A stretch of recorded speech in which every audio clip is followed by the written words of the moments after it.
गणना प्रकरण 15 अर्पणांविषयी नियम. परमेश्वर मोशेला म्हणाला, इस्रायल लोकांना सांग, मी तुम्हाला तुमच्या वस्तीसाठी देऊ केलेल्या देशाला तुम्ही जाऊन पोहोचाल आणि परमेश्वरासाठी सुवास म्हणून गुरेढोरे किंवा शेरडे मेंढरे ह्यांचे परमेश्वराप्रित्यर्थ हवन कराल.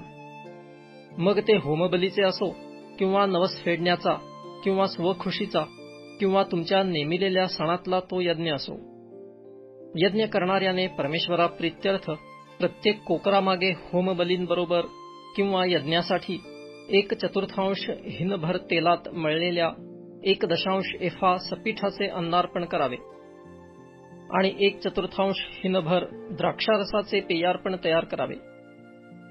अन्नार्पण म्हणून दर मेंढ्यामागे 1/3 हिन तेलात मळलेले 2.5 एफा सपीठ तयार करावे. परमेश्वराला सुवास यावा म्हणून 1/3 हिनभर द्राक्षारसाचे पेयार्पण तू करावे.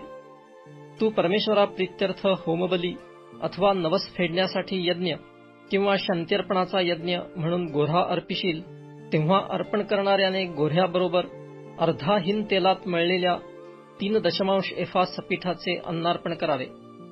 परमेश्वराप्रित्यर्थ सुवासिक हव्य म्हणून अर्धा हिन द्राक्षारसाचे पेयार्पण तू करावे.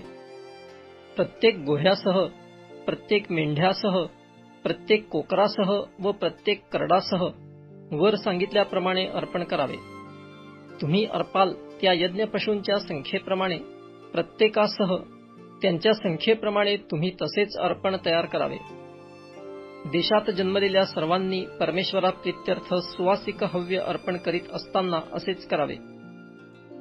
तुमच्याबरोबर राहत असलेल्या परदेशीयाला अथवा पिढ्यानपिढ्या तुमच्यामध्ये वस्ती करून राहिलेल्या कोणालाही परमेश्वराप्रित्यर्थ हे सुवासिक हव्य अर्पण करावयाची इच्छा झाली तर तुमच्याप्रमाणेच त्यानेही करावे. सर्व मंडळीसाठी म्हणजे तुमच्यासाठी व तुमच्याबरोबर राहणाऱ्या परदेशीयासाठी एकच विधी असावा. तुमच्या पिढ्यानपिढ्या तुम्हाला हा निरंतरचा विधी होय. परमेश्वरापुढे जसे तुम्ही तसाच परदेशीयही होय. तुमच्यासाठी व तुमच्याबरोबर राहणाऱ्या परदेशीयासाठी एकच नियम व एकच रिवाज असावा.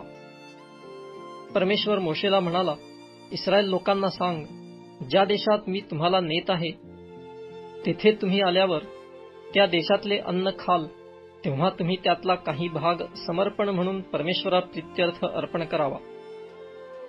मळलेल्या कणिकेची पहिली पोळी परमेश्वराप्रित्यर्थ समर्पण म्हणून अर्पण करावी.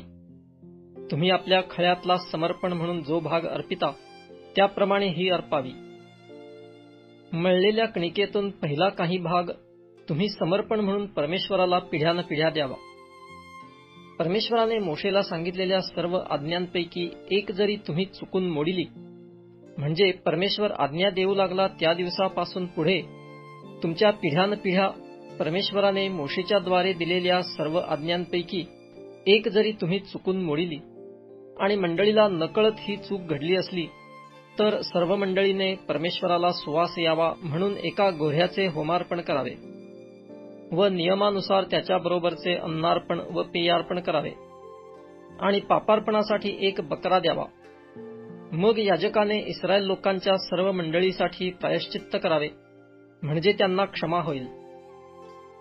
कारण त्यांचे पाप चुकून झाले असून त्यांनी आपल्या ह्या चुकीबद्दल आपले अर्पण म्हणजे परमेश्वराप्रित्यर्थ हव्य आणि आपला पापबली परमेश्वरासमोर अर्पिला आहे. ह्याप्रमाणे इस्रायल लोकांच्या सर्व मंडळीला व त्यांच्यामध्ये वस्ती करणाऱ्या परदेशीयांनाही क्षमा होईल, कारण ह्या चुकीशी सर्व मंडळीचा संबंध होता. एखाद्या मनुष्याने चुकून पाप केले तर त्याने 1 वर्षाची बकरी पापबली म्हणून अर्पावी. चुकून पाप करणाऱ्यासाठी याजकाने परमेश्वरासमोर प्रायश्चित्त करावे, म्हणजे त्याला क्षमा होईल.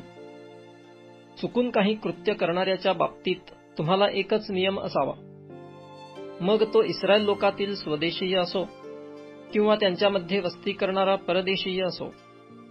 परंतु धिटाईने काही कृत्य करणारा मनुष्य, मग तो स्वदेशीय असो किंवा परदेशीय असो, तो परमेश्वराची निंदा करणारा समजावा. त्या मनुष्याचा स्वजनातून उच्छेद व्हावा. त्याने परमेश्वराचे वचन तुच्छ मानिले व त्याची आज्ञा मोडिली म्हणून त्याचा सर्वस्वी उच्छेद व्हावा.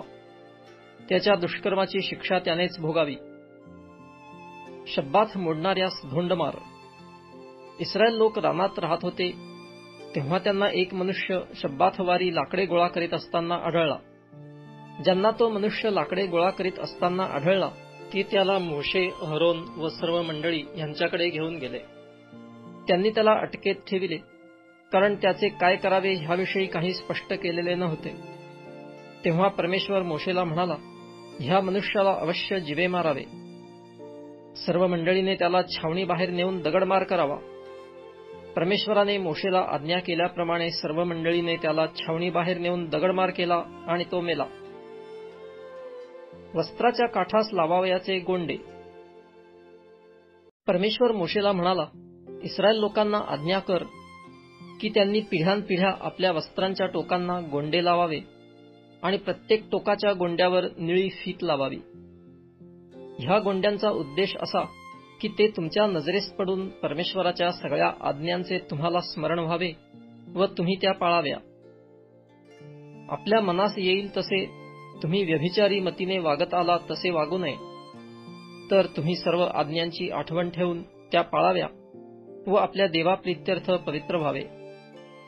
तुमचा देव व्हावे म्हणून ज्याने तुम्हाला मिस्र देशातून बाहेर आणले तोच मी परमेश्वर तुमचा देव आहे.